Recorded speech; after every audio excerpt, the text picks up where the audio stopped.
தற்போது கிடைத்துள்ள அண்மை செய்தி. முதலமைச்சர் மு.க.ஸ்டாலினுடன் மத்திய குழுவினர் சந்திப்பு நடைபெற்று வருகிறது. இது தொடர்பான விவரங்களை தருவதற்காக நமது செய்தியாளர் மதியழகன் இணைகிறார். வணக்கம் மதியழகன், விவரங்களை பதிவு பண்ணலாம்.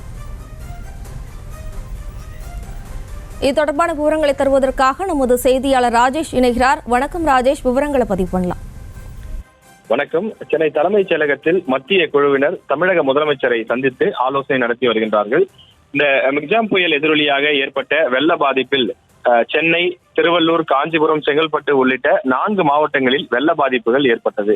கடுமையான பாதிப்புகளை தொடர்ந்து மத்திய அரசு சார்பிலே குழு ஒன்று இங்கே அனுப்பப்பட்டது. இந்த குழுவினர் கடந்த 11ஆம் தேதி இரவு வந்திருந்த நிலையில் அவர்கள் 2 குழுக்களாக பிரிந்து பல்வேறு மாவட்டங்களுக்கும் பல்வேறு இடங்களுக்கும் சென்று ஆய்வு மேற்கொண்டனர்.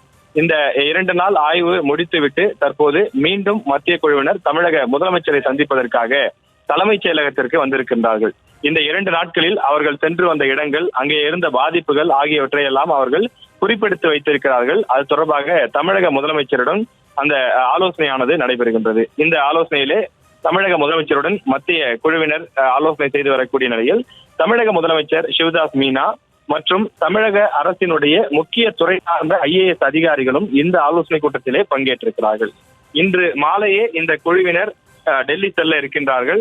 அவர்கள் இந்த 2 நாட்களிலே பல்வேறு இடங்களிலே பார்வையிட்ட விஷயங்கள், குறிப்பிட்ட விஷயங்கள் ஆகியவற்றை எல்லாம் ஒரு அறிக்கையாக தயார் செய்து தமிழகத்தில் எந்தெந்த மாவட்டங்களில் என்னென்ன மாதிரியான பாதிப்புகள், குறிப்பாக வேளாண் பாதிப்புகள் என்ன இருக்கின்றது, மீனவர்களுக்கு என்ன மாதிரியான பாதிப்பு, சாலை கட்டமைப்புகள் எந்த அளவுக்கு உருகுலைந்து இருக்கின்றது, வீடுகள், வீட்டில் இருக்கக்கூடிய பொருட்கள் இவையெல்லாம் எந்த அளவுக்கு மோசமாக பாதிக்கப்பட்டிருக்கிறது என்பதை அறிக்கையாக தயார் செய்து கொடுக்க இருக்கிறார்கள்.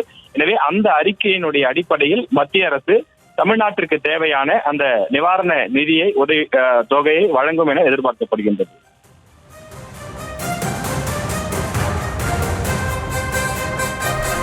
விவரங்களுக்கு நன்றி ராஜேஷ்.